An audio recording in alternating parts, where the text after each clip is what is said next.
ലോകത്തെ കുലുക്കി ട്രംപ്, അമേരിക്കയെ കുലുക്കി മുട്ട. പ്രശ്നം പരിഹരിക്കാൻ ട്രംപ് കോഴികൾക്ക് ഇനി ചുങ്കം ചാർത്തുമോ?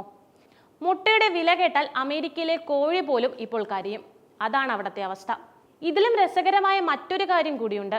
മുട്ട വിലയേക്കാൾ കുറവാണ് അമേരിക്കയിൽ ചിക്കന്റെ വില.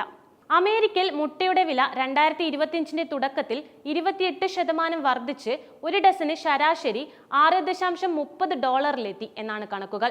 കാലിഫോർണിയയിൽ മുട്ടയുടെ വില $8.85, അതായത് ഏകദേശം 750 രൂപ വരെ എത്തിയിരുന്നു. പക്ഷിപ്പനിയാണ് നിലവിലെ ഈ കോലാഹലത്തിന്റെ കാരണം. 2022 മുതൽ ഈ രോഗം 148 ദശലക്ഷത്തിലധികം കോഴികളെ കൊന്നൊടുക്കി. അതിൽ ഭൂരിഭാഗവും മുട്ടയിടുന്ന കോഴികളാണ്. ഒരു ഫാമിൽ രോഗം പടർന്നാൽ മുഴുവൻ കോഴികളെയും കൊല്ലണം എന്നാണ് കൃഷിവകുപ്പിന്റെ നിയമം.